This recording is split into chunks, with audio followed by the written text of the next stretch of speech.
human beings with their hands on bars, shackled, in the world are locked up here in the land of the free. What role would you say that white fear plays in mass incarceration? Big role. The reason why we have mass incarceration is because of white fear. White fear that was manufactured. You know, I can't say that it would have even existed if it hadn't been pushed and prodded and shaped to be such. When I think about white fear, I mean, that's its own doc.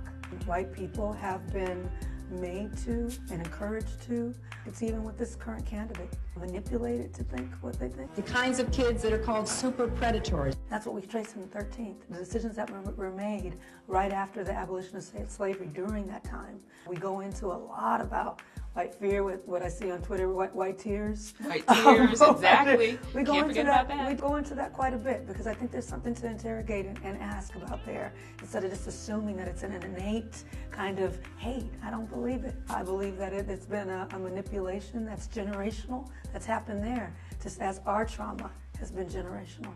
And there's a specific scene in the film that makes you cry every time you see it, Dignified Man. So can you speak to that scene and why, you know, it evokes this emotion? When you watch this film, you'll see this sequence of a man in black and white footage in a beautiful suit and a hat, and it's a tall black man trying to cross the street, and he's attacked by an angry mob of white people who didn't take kindly to something that he had done in the city before. He was actually a journalist, and they began to attack him, and they kept pushing off his hat, and he would just pick it up and dust it off and put it back on all the way across the street. Eventually that man died from repercussions from injuries he sustained on that day.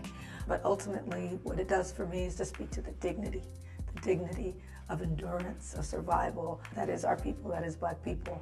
And so that sequence crushes me every time.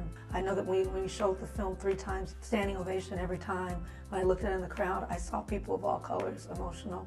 It's a process, this film. It's an experience, I think. I imagine that's indicative of, you know, your work in good storytelling. I hope so. You also, you know, had an opportunity to work with Angela Davis in the film. I know you must have been geeked out. After I genuflected and fell all over myself and made a fool of myself, no, I mean, the Queen, Angela Davis, was so generous in the interview, so forthcoming. Just really a beautiful, wide-ranging interview that's integrated into 13th, and it's just fantastic to see her standing in her truth after all these, you know, decades of the fight that she's been in. You know, she is part of the group that coined the term prison industrial complex. She's been a prison abolitionist before anyone was thinking about these issues, so she's badass. You have a sequence which is Black Joy, so why do you feel it's important to balance what we see as almost the vilification and you know, kind of black bodies being destroyed with the joy sequence? Thank you for asking that question. You're the first person to ask about that.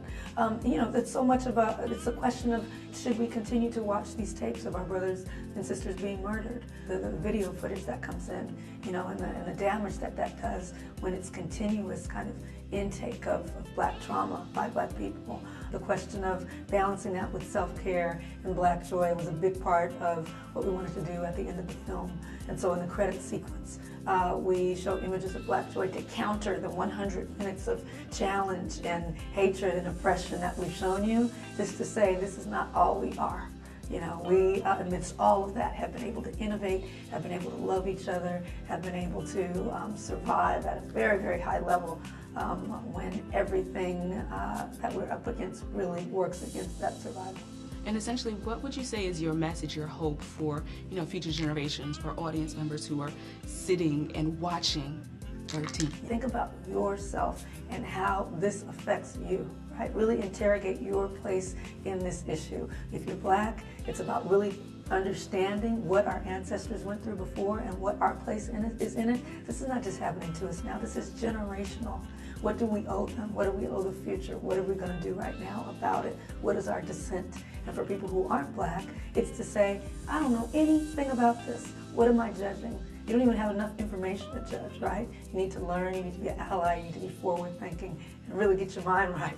That's what the 13th is for. So that's my hope, that folks really take it personally.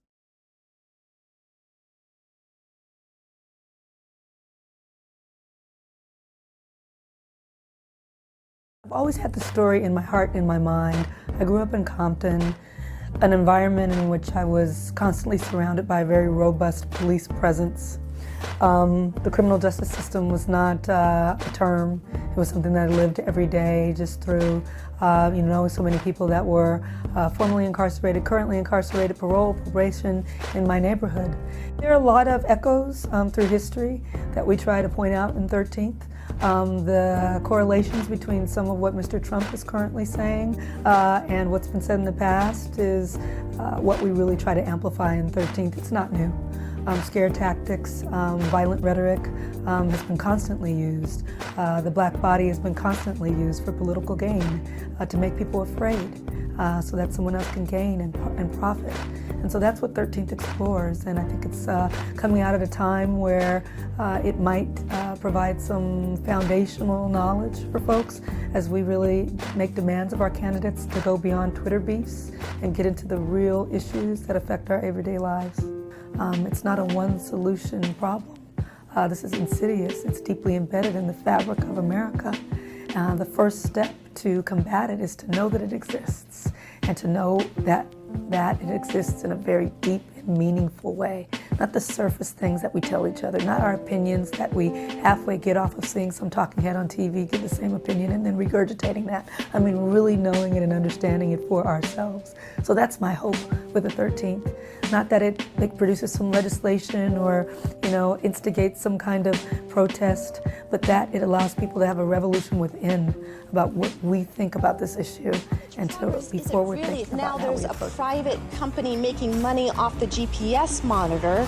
We now have more African Americans under criminal supervision than all the slaves back in the 1850s. Well, there have already been some great documentaries this year. Highly recommend seeing many of them. But along comes one that is so urgent, so pertinent, so timely, and so valuable that attention must be paid. And that, I would say, is the case with Ava DuVernay's 13th.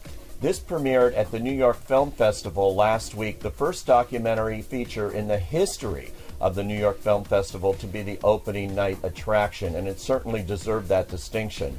Ava DuVernay is the director of the Best Picture nominee Selma of a couple of years ago, and also several other films, including Middle of Nowhere, and it dealt with a woman dealing with her husband who was incarcerated in prison, an African-American man. Well, this documentary, which DuVernay has been putting together for years with her co-producer and longtime editor Spencer Averick, deals with this subject on a much bigger level and comes up with some startling conclusions, statistics. It is told through many, many experts, historians, politicians.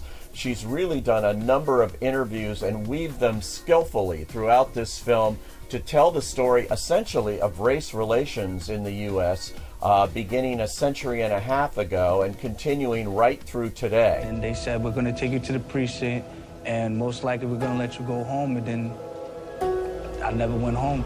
There are some statistics here that are really eye-opening, laid out here by DuVernay in precise surgical fashion. She tells the story of what happened, beginning with slavery. Actually, the South had to find a way, as this film points out, after slavery was abolished, to replace those 4 million slaves they had doing all the work. And so they would start arresting them and putting them in prison and finding a different way to make them slaves. Essentially, this documentary is saying that our prison system today is just another form of slavery. Man, this is like taking a cold shower. It opens today in select theaters and on Netflix. And any way you can see this movie, I urge you to see it. It will be well worth your time. But this movie did make me proud that there are people out there trying to make a difference, and that includes filmmakers like Ava DuVernay, who has done an outstanding job in bringing 13th to the screen. I urge you to see this movie